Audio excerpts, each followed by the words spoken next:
Hello guys and welcome to a new vlog.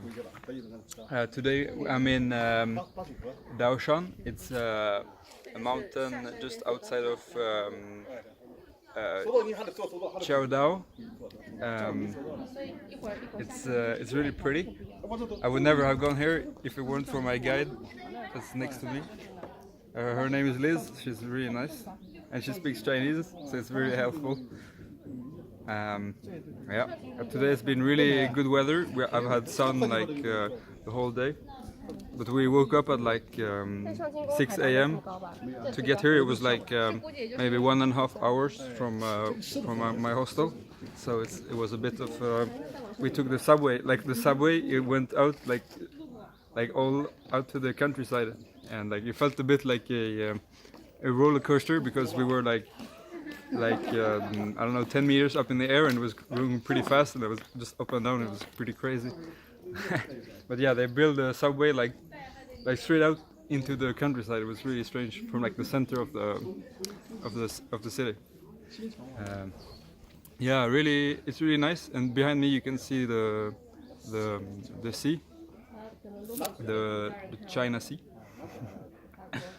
Yeah. So I'm at a temple. You can see the temple behind me. It's pretty cute.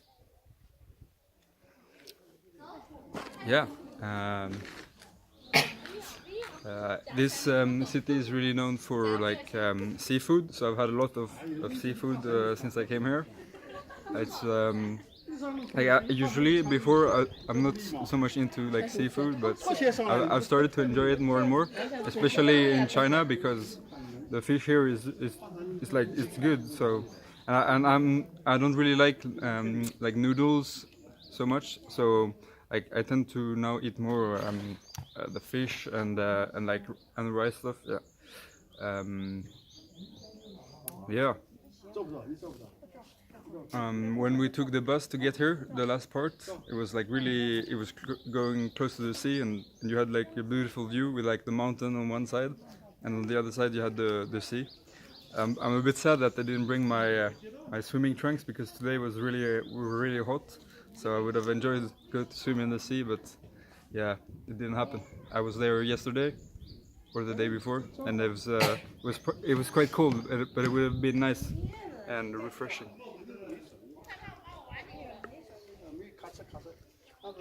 Yeah, it's focusing a bit badly. Okay, and you see on the houses behind me, apparently it's characteristic of this area that they have this red tiles on the roof, and they only have it here in China, so that's pretty cool. And I want to teach you guys one thing that I've learned here in China, and you're gonna be surprised, but it's actually counting to 10 with one hand. So like you think like I can only count to 5, I only have 5 fingers. No, you can count to 10. Here in China you can count to 10 on one hand. So it goes like this, like 1, 2, 3, 4, 5, and then it's like 6 is like this, and then 7 is like this. No, 7 is like this, and like 8 is like this, and then 9 is like this, and then 10 is like you close your hand, and it's really useful because that way you can count all the way up to like 100 with both your hands. So it's been quite useful when I've been traveling in China, especially if I don't remember the numbers. I can just like show with my fingers, and they all understand it. It's quite useful. And also when we play, sometimes when we're out drinking, we play some drinking games, and like you can count on your fingers, and yeah, it's even if you can't hear the others talk, you can always like just see them. So that's really useful. So I hope I taught you something today. Yeah. So yeah, I've been in Qingdao. I've been like to the beach. I've been to museum. There's a navy museum that's really cool. They were showing like destroyers, like the really big one ships, like 100 meters long, and they had like all the weapons on them, and it was really cool to look at. and they also showed off some old army, like tanks and like smaller boats and like torpedoes, and they even had like a submarine. So it was the first nuclear submarine of China. So it was pretty cool to look at it. I think it was maybe from inspired. It was, of course, it's probably inspired. Like a lot of the old army arsenal is inspired from the Soviets. So they bought like ships from there, and then they copied the technology and they improved it. Now they make it themselves, of course. But back in the day, like 50 years ago, they bought a lot of weapons from the Soviet. Yeah.